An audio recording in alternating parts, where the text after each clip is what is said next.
Hello everyone, hope you're doing well.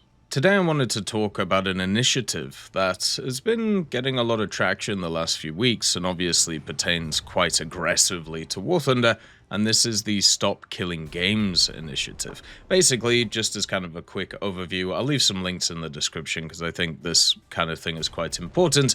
The idea is there is a person who had created a petition for the European Parliament to be able to try and get some provisions in law to try and stop companies killing their own games. So if you'd bought a game in the past, you would actually be able to actually keep some of its functionality and keep playing it instead of it just kind of disappearing. One of the reasons why this kind of turned up was because of good old Ubisoft once again, where Ubisoft as a company decided to stop kind of helping or keeping a game called The Crew alive. Now, The Crew is an online game. It's basically just a video game from 2014. It was co-developed by Ubisoft, Ivory Town, Ubisoft Reflections, and they made a bunch of sequels after it. Now, The Crew was a paid game, and what ended up happening, it's basically always online game, right?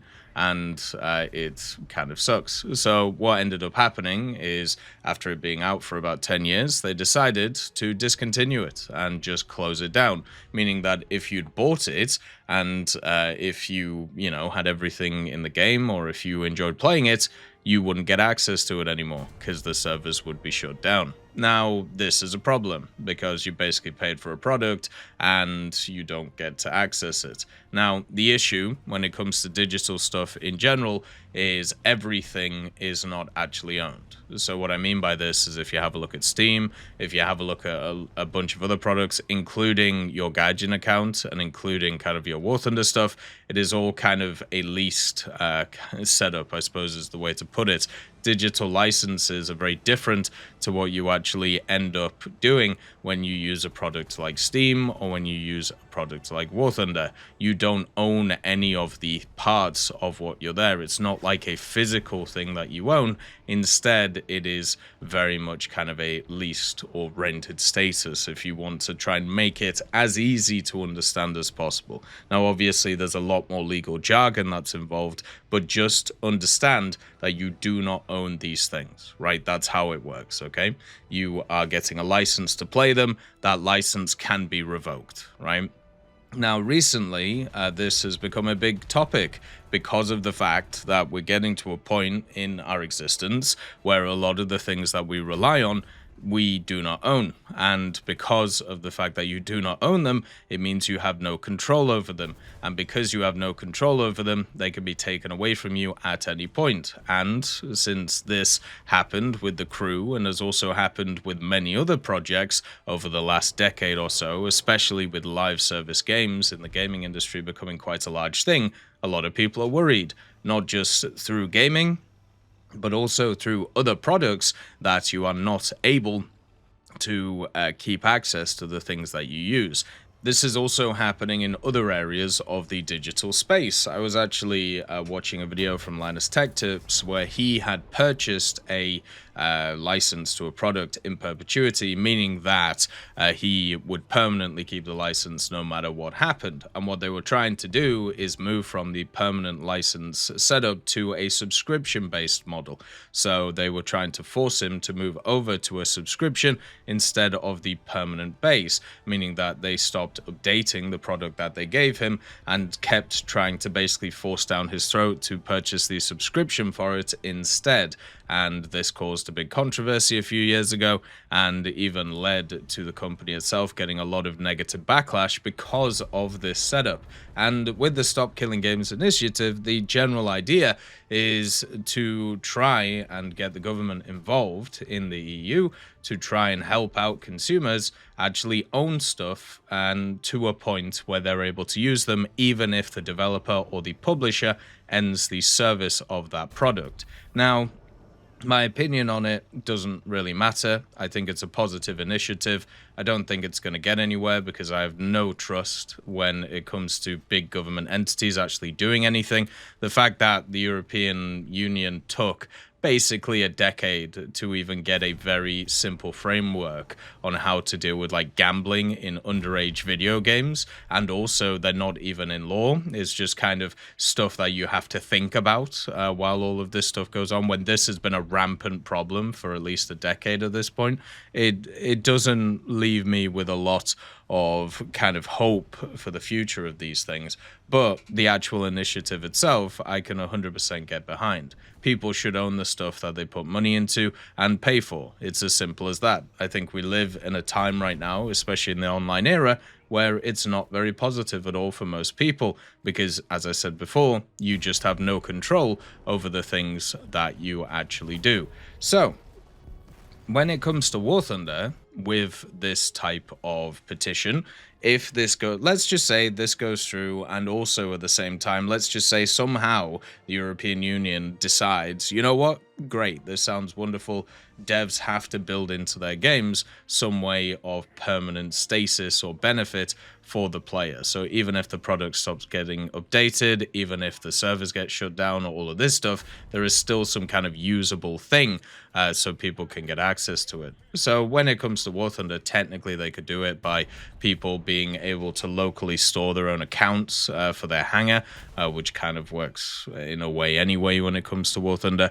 But the major thing would be you have the single player missions, the historical missions, the dynamic campaigns, stuff like that still works, by the way, even if the login servers don't work for War Thunder. So I wonder if that would kind of be sat there as a, okay, it works, so it's all good. But from a multiplayer perspective, that's where it kind of gets a little bit crazy. But the main thing that I actually want to take from this is I feel like, especially with War Thunder and many other products, people don't realize how little actual coverage they have if things go south. There are people who have thousands and thousands, tens of thousands of dollars, pounds, euros in this game that could easily just evaporate instantly because of the fact that Gaijin decide, you know what, we're good, we don't want to do this anymore. And even though Gaijin isn't going to do that, we don't know what's going to happen in the future. At the end of the day, when it comes to War Thunder, there is a very small team of people who make a lot of the decisions. As those people age, they usually get replaced by other people. That's normally when things go downhill. And since War Thunder has been around for a long time, since Gaijin themselves have been around for a long time, you always have to be careful of the actual enthusiasm side of things going towards, or keeping up. So some of the thought leaders, as long as they have the enthusiasm and the continuing the continuing push to do what they do, it's going to be fantastic. But when that kind of starts fading out, they want to retire, they've made their millions, they want to just go chill, and they can go chill and they can go relax. And then the product gets taken over by other people, and then everything can fall apart. You are still beholden to those rules that are in stuff like the EULA and also the terms of service, meaning that you don't own actually anything. You are basically licensing it from the company itself. So if everything goes downhill, or if they just decide we don't want to do this anymore, they could shut the stuff down whenever they feel like. And that just makes me sad. There's people who have a decade in this game. There's people who have generally put a lot of time into it, have made this game kind of their own personality, which is worrying, and we should definitely talk about that. You should definitely do stuff outside of War Thunder 2, just as kind of a point. But the other thing is, that is some people's existence. And if you take that away from them, it can cause psychological damage. It can also just cause a lot of annoyance and aggression and many other things too. So with this initiative going through, I hope the guys at Gaijin kind of consider what may happen in the future when it comes to War Thunder. I think it would be a good idea to make sure that there were provisions to at least have something in the game, which means that it would keep going and would, actually benefit the consumers who have put a lot of time and effort into it. Because as always with video games, especially like War Thunder, the developers are important, the thought leaders are important, but what is most important overall is the community. Because the community is what does most of the advertising. The community are the people who keep playing the game, who make it popular, who make it so it can make the millions and billions that Gaijin turns over, and also makes profit over years and years and decades of running this game. So hopefully it's something that they can at least have a think about. I know it might mean that War Thunder itself is in a bit of a weird setup, and, maybe they'd have to change a bunch of things, a bunch of functionality. Maybe they would have to focus on slightly different content from the future to try and increase the single-player aspect, or try and increase the PvE aspect of the game, but at least it would mean that it would be a little bit more concrete. Because right now, when it comes to the digital era, it is kind of scary how many things could just be taken away from you before you even realize it, that you have absolutely no control over. As always, I hope you have a wonderful day, and I'll see you next time.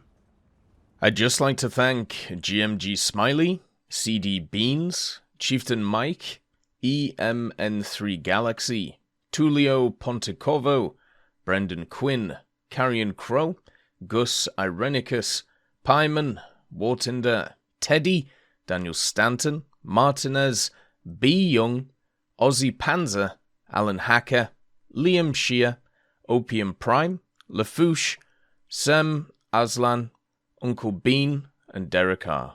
for supporting the channel.